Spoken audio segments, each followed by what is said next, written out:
Design Feeling é um espaço singular e plural aberto aos encontros. Encontros de pensamentos e sentimentos criativos, que fomenta a criatividade como bem comum, humano e universal. Vamos começar a promover os encontros. Primeiro, vamos olhar para dentro do nosso time. Queremos redescobrir a nossa potência criativa, promovendo encontros de nós com nós mesmos. Afinal, somos o resultado de muitos encontros. Encontros com os nossos pais, filhos, amigos, lugares, marcas, cheiros e experiências. Encontrar a nossa criatividade é se reencontrar com a nossa história, nossa identidade. No final de 2018, convidamos nossa equipe para resgatar na sua história os símbolos, as cores, os objetos, enfim, tudo que marcou suas vidas de alguma forma. Fizemos uma coleção de memórias afetivas. Acreditamos que as coisas são inseparáveis daquilo que vivemos, pensamos e somos. Acreditamos também no design e no branding como disciplinas capazes de transformar desenhos e objetos comuns em itens memoráveis, criando vínculos e aumentando a empatia no mundo.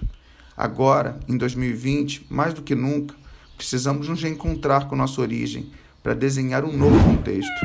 Inspirados por essa experiência, resolvemos então ampliar esse convite, abrindo espaço para escrever novas histórias. Ela dizia que era assim, quando eu senti saudade dela, que era pra eu ouvir. Camisa 5, meio de campo. Tipo, eu chorei 5 dias e decidiram que meu nome seria Júlia. Estou aqui para falar de uma memória afetiva minha, que é com relação à marca Yamaha. Estava presente na minha casa no estúdio de música e gravação do meu pai.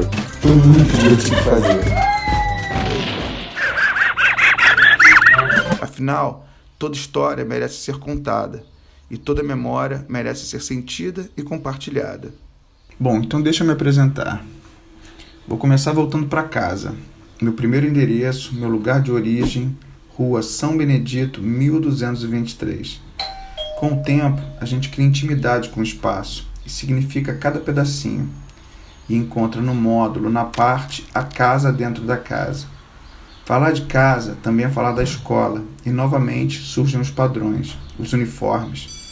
Um tempo de crescimento e aprendizado para reconhecer sua individualidade dentro do todo. Nesse lugar, a gente vai se reconhecendo dentro de um grupo e vai aprendendo a amar alguns símbolos. Logo cedo, a gente aprende a sofrer com eles, e esse grupo da qual a gente pertence vai ficando cada vez mais específico e seleto. A gente vai buscando o nosso lugar, a nossa posição em campo. Até que finalmente a gente encontra um símbolo que vira sinônimo de amor incondicional. Voltando para casa, me lembro também da mangueira e das suas folhas caídas no quintal.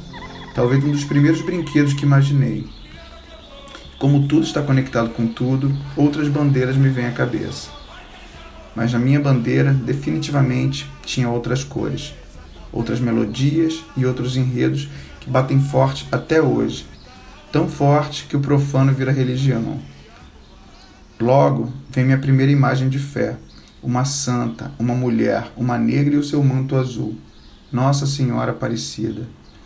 Em seguida, lembro do homem, Benedito, santo negro que emprestou o nome para a rua que vivi boa parte da minha história. Acho que boa parte das nossas memórias afetivas começam a se formar na infância. É brincando que a gente começa a se imaginar no futuro. Brinquedos são ferramentas que potencializam a nossa imaginação, e eu sempre me imaginei voando. Mas a vida segue o próprio roteiro, a própria marcha. No final das contas, essa foi a primeira máquina voadora que me lembro. O Fusca, talvez o carro mais carismático que já foi inventado. Na verdade, o primeiro Fusca vermelho não foi meu, foi do meu pai. Esse eu nunca pilotei, só admirava a máquina e o piloto. A inspiração foi tão forte que por muito tempo só considerei essa marca. Daí você percebe a influência do pai, o primeiro curador de design e de branding que conheci. O meu é ferroviário, um daqueles profissionais apaixonados pelo que faz.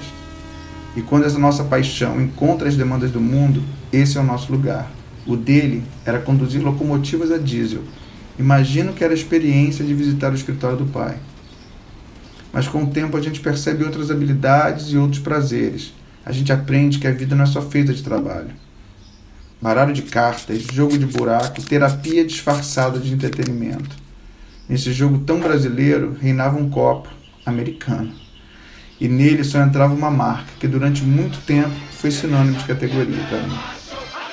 A primeira de muitas, líder, mesmo antes de ser número 1. Quando falo em número 1, me vem essa imagem na cabeça. Em tempos de falta de símbolos positivos, lembro do meu primeiro herói nacional. Símbolos brasileiros misturados com símbolos americanos de novo. No caminho, algumas cores se apagaram. Mas lembrar da morte também nos faz pensar na vida. E pensar na vida é pensar naquela que deu luz à minha história. Minha mãe, minha primeira professora, quem de fato me fez acender. Acendia também um cigarro que pedia um cafezinho brasileiro que pingava naquele mesmo copo americano. Design multifuncional. Mãe alimenta nossa alma e aquece o nosso coração. O coração é vermelho e bate forte, igual aquela valita. Dela saem os melhores massas e os melhores bolos da vida. Eu e meu irmão éramos convidados a cocriar algumas vezes. Chegávamos quase sempre aos mesmos símbolos. A vida era doce. Mesmo na hora de sair de casa, para ganhar o mundo, não podia faltar o pão de cada dia na mochila. A viagem foi longa, definitivamente não foi uma linha reta, e foram tantos pontos, paradas e sinais que eu já nem me lembro de todos.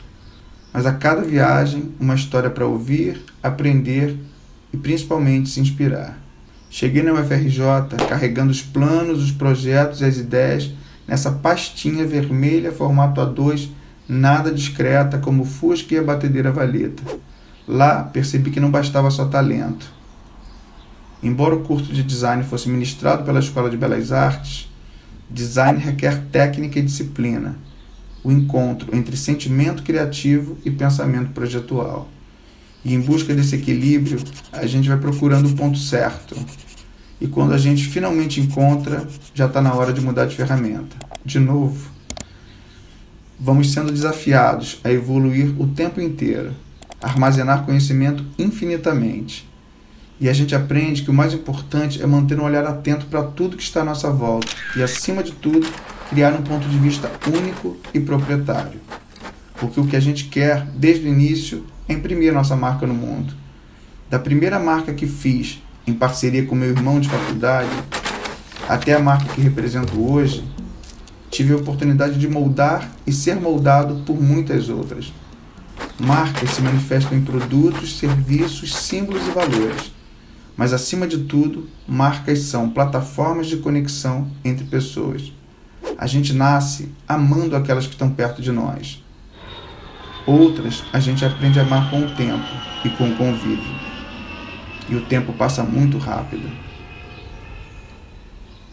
Quando a gente percebe, já corremos o mundo e nos apaixonamos por marcas que pareciam muito distantes de nós. Mas nessa jornada de autoconhecimento, o mais importante é saber voltar. Voltar para quem amamos, nossa família. É importante voltar para si mesmo, se olhar no espelho, saber identificar os sinais e reconhecer o que nos faz únicos e ser feliz sendo quem somos. É importante valorizar o próprio nome e colocá-lo na frente, em destaque, e assinar a própria história com orgulho e gratidão.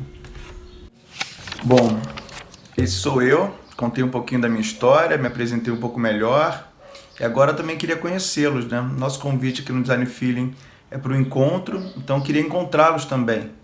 A nossa proposta é que vocês produzam para a gente alguns posts, né? Pode ser um vídeo, um carrossel de 10 imagens, com um pouquinho das memórias afetivas, né? Dos objetos de design, das marcas que foram impactantes na vida de vocês, que merecem ser lembradas e contadas. Essa é a nossa proposta.